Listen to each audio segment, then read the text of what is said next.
Hello everyone, আসসালামু আলাইকুম। Welcome back to our another new blog. I hope সবাই fit and fine আছেন। আল্লাহর রহমতে আমরা অনেক ভালো আছি। সো আজকে সকালের ভিউটা আপনাদের সাথে শেয়ার করছি।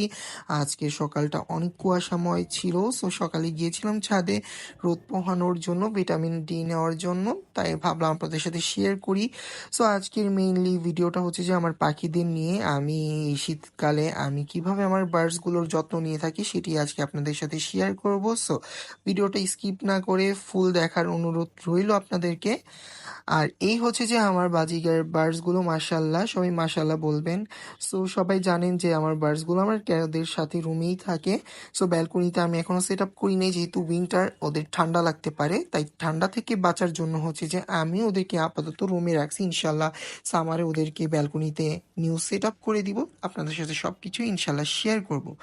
সো যেহেতু আমার বাসায় ক্যাটস থাকে, তাই হচ্ছে যে আমার রুমের মধ্যে হচ্ছে যে একটু স্মেল হয়, যে স্মেল থেকে একটা গ্যাস তৈরি হয়, অ্যানোমাল গ্যাস। এটা যারা হচ্ছে যে পেটস আছে তারা অবশ্যই জানবেন। সো এই গ্যাস থেকে অনেক অ্যানিমাল সিকও হওয়ার চান্স থাকে। এটা বার্ডস ক্যাটস যাদের বাসা আছে তারা হয়তোবা জানেন। তাই হচ্ছে যে ভেন্টিলেশন রাখতে হয় বাসায় একটা রুমের মধ্যে। তো আমার হচ্ছে যে সকালে আমি ব্যালকনির দরজাটা ওপেন রাখতে হয়, অ্যান্ড সন্ধ্যার দিকে আমি লাগিয়ে দিই, অ্যান্ড রাতে হচ্ছে যে উইন্ডো ওপেন থাকে, অ্যান্ড উইন্ডোতে আমার ফ্রেম করা আছে নেটের। সো কোনো প্রবলেম হয় না।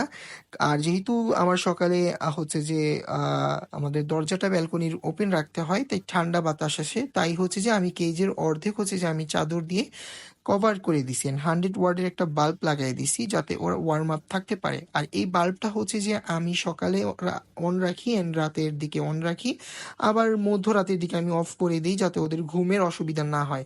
অ্যান্ড এই অ্যালোভা সিরাপটা হচ্ছে যে আমি আমার ক্যাটসদের বার্ডসদের দিয়ে থাকি উইন্টারে।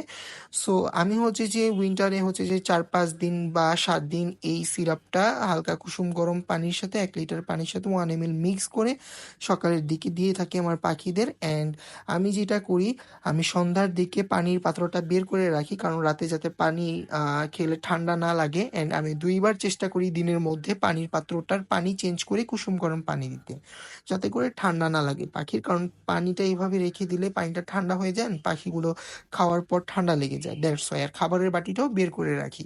সো দেখতেই পাচ্ছেন ওষুধ দিয়ে দিছি এই পানিতে, and ওরা কতটা এনজয় করে খাচ্ছে।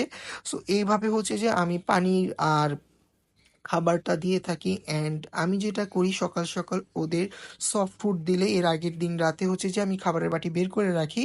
সো আজকে সফট ফুড দেই নেই, আজকে হচ্ছে যে সিডস মিক্স দিছি। অ্যান্ড ওদের এখানে হচ্ছে যে মিলেট মিক্স আছে। আর চেষ্টা করি হচ্ছে যে উইন্টারে আমি হচ্ছে যে ওদেরকে সানফ্লাওয়ার সিডটা একটু বেশি দিতে, যেহেতু তৈলজ বীজ, এটা হচ্ছে যে ওদের বডিটা গরম রাখে। আর এই যে মাশাল্লাহ মাশাল্লাহ মাশাল্লাহ, আমার ক্যাটসগুলো সবাই মাশাল্লাহ বলবেন, কারণ নজরের একটা ব্যাপার আছে, নজর লেগে যায়। দ্যাটস ওয়াই হচ্ছে যে আমার ক্যাটসগুলোকে আমি ব্লগে কম দেখাই। ইনশাল্লাহ আমি আস্তে আস্তে কমই দেখাবো আমার ক্যাটসদেরকে, কারণ নজর লেগে যায়।